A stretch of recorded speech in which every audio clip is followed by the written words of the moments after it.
એક કામ કરો ને તો તમને બધાને ગોળીઓ મારી દો તમે. એટેમ્પ ટુ મર્ડરનો જીવલેણ હુમલો કરવામાં આવ્યો છે. ત્યારે એમની ઉપર બીજી મહિલાઓ દ્વારા હુમલો કરાવવાનું ષડયંત્ર જે કરવામાં આવ્યું છે એ સભ્ય સમાજ માટે પણ ખતરનાક છે. અને હું તો માનું છું કે શું ગોંડલ મિર્ઝાપુર બીજો બની રહ્યું છે? શું પાટીદારોને ભાજપ આટલી નફરત કરે છે? તો પાટીદાર સમાજ પણ આ વખતે ભાજપને મૂકવાનો નથી. કોઈ હર્ષભાઈ કે ભૂપેન્દ્રભાઈ નથી આપતા, આપણા ટેક્સમાંથી એમને પૈસા ચૂકવાય છે, તો એ ભાજપની દલાલી કેમ કરે છે? એક કાર્યકર્તાએ અહીંયા તમે રાજુ કરપડાનો સવાલ ઉઠાવ્યો કે સાહેબ તમે શપથવિધિ અપાઈ તો કોઈ જાય નહીં.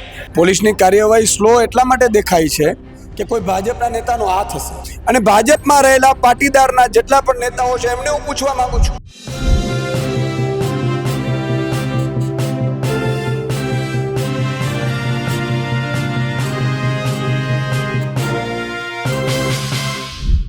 આમ આદમી પાર્ટીની પરિવર્તન લાવો ખેડૂત બચાવો યાત્રા અજાબ ગામ એટલે કે જૂનાગઢના કેશોદ પહોંચી છે. આપણી સાથે ઈસુદાનભાઈ છે. ઈસુદાનભાઈ, સૌથી મહત્વપૂર્ણ પહેલો જ પ્રશ્ન, જે રીતે ગોંડલમાં ઘટના ઘટી અને જે મહિલા કાર્યકર્તા છે, નેતા છે તમારી જગ્યાએ, એનો હુમલો થયો, કેવી રીતે જુઓ છો આપ?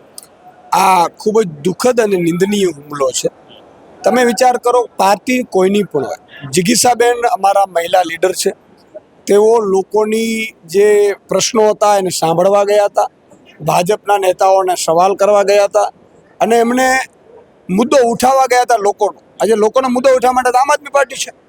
ત્યારે એમની ઉપર બીજી મહિલાઓ દ્વારા હુમલો કરાવવાનું ષડયંત્ર જે કરવામાં આવ્યું છે એ સભ્ય સમાજ માટે પણ ખતરનાક છે. અને હું તો માનું છું કે શું ગોંડલ મિર્ઝાપુર બીજો બની રહ્યું છે?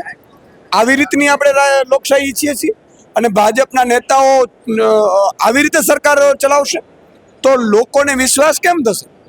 આજે એક પટેલની દીકરી, પાટીદાર સમાજની દીકરી, શું પાટીદારોને ભાજપ આટલી નફરત કરે છે કે પાટીદારની દીકરી ઉપર હુમલા થાય, પાટીદારના દીકરા ઉપર હુમલા થાય એટલે ભાજપ કહેવા શું માંગે છે? અને ભાજપમાં રહેલા પાટીદારના જેટલા પણ નેતાઓ છે એમને હું પૂછવા માંગુ છું, સાંસદો છે, મંત્રીઓ છે, ધારાસભ્યો છે, મુખ્યમંત્રીઓ છે, શું પાટીદારની દીકરી ઉપર ભાજપના જ કેટલાક નેતાઓ હુમલો કરાવડાવવાની શંકા છે? તો શું ભાજપ આ પાટીદારની દીકરીના ઉપર હુમલા થયેલા છે એને નિંદનીય કહેશે, કોમેન્ટ કરશે કે પછી ચૂપ રહેશે? અને જો ચૂપ રહેશે તો પાટીદાર સમાજ પણ આ વખતે ભાજપને મૂકવાનો નથી. આ તો બહુ ગજબ કહેવાય યાર. તમે આઝાદ ભારતમાં કોઈ દીકરી કે દીકરો આપણો સુરક્ષિત નથી, એને સવાલો કરવા જાય અથવા તો લોકોના પ્રશ્નો ઉપાડવા જાય અને એમાં સુરક્ષિત નથી. આ તો મને લાગે છે કે આ પહેલા યુપી બિહારની જે હાલત હતી એવી અત્યારે ગુજરાતની છે કાયદો વ્યવસ્થા. ખાસ કરીને ઘટના તો ઘટી ગઈ, પણ એની સાથે પોલીસની જે વર્તાવ હતો અથવા તો પોલીસે જે કાર્યવાહી કરવી એ થોડી સ્લો દેખાઈ હતી. પોલીસની કાર્યવાહી સ્લો એટલા માટે દેખાય છે કે કોઈ ભાજપના નેતાનો હાથ હશે.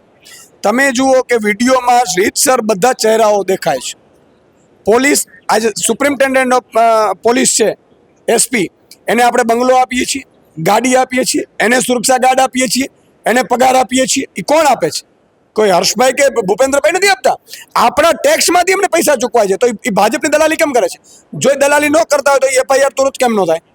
વિડીયોમાં છે, એને એફઆઈઆર થવી જોઈએ, એની ધરપકડો થવી જોઈએ. અને એના ઉપર એટેમ્પ ટુ મર્ડરનો જીવલેણ હુમલો કરવામાં આવ્યો છે. તો અને એમાં પાછળ કોણ છે? કોણે એને કોલ રેકોર્ડ કાઢવું જોઈએ? અત્યાર સુધી તપાસ થઈ જવી જોઈએ. પણ મને એવું લાગે છે કે અત્યારે ગુજરાતમાં બે કાનૂન છે. ભાજપના નેતાઓ માટે અલગ કાનૂન છે, સામાન્ય જનતા માટે અલગ કાનૂન છે. આજે તમે હાલત જુઓ કે પોલીસ કોઈ એક્શનમાં નથી. આ દીકરી ઉપર હુમલો થયા પછી હોસ્પિટલમાં દાખલ થયા પછી એફઆઈઆરમાં ઠાગાઠૈયા કરતા હોય તો મને લાગે છે ગુજરાત સેફ નથી. અને એટલા માટે લોકો અમેરિકા ને વિદેશમાં ભાગવા માંડ્યા છે ગુજરાતમાંથી. મનોજભાઈ પણ ત્યાં ગયા છે અત્યારે, પાર્ટી તરફથી શું રિસ્પોન્સ છે? બિલકુલ, અમારે પાર્ટી તરફથી ગઈકાલે જ અમારી આખી ટીમ ગઈ હતી. અમારો પાર્ટી છે, પરિવાર છે. જિગીસાબેન હોસ્પિટલમાં ત્યાં ટીમો પહોંચી છે. અમે વિધાનસભા આપણે ત્યાં પણ પ્રેસ કોન્ફરન્સ કરીને મુદ્દો ઉઠાવ્યો છે. અમારા મહામંત્રી મનોજ સોરઠિયા અત્યારે અમારી સાથે યાત્રામાં હતા. ત્યાંથી યાત્રામાંથી એમને તુરંત રાજકોટ મોકલ્યા છે વિઝિટ કરવા માટે. પાર્ટી છે એ તમામ રીતે તમામ અમારા કાર્યકર્તાઓ, લીડરો એની સાથે છે. પણ સવાલ એ છે કે ભાજપ આટલી હદે આમ આદમી પાર્ટીથી ડરી ગઈ છે, આમ આદમી પાર્ટીના લીડરોથી ડરી ગઈ છે કે હવે દીકરીઓ ઉપર હુમલા કરાવડાવે છે, દીકરીઓના ઉપર જીવલેણ હુમલા કરાવડાવે છે. યાર આ તો ગજબ છે. એક કામ કરો ને તો તમને બધાને ગોળીઓ મારી દો તમે.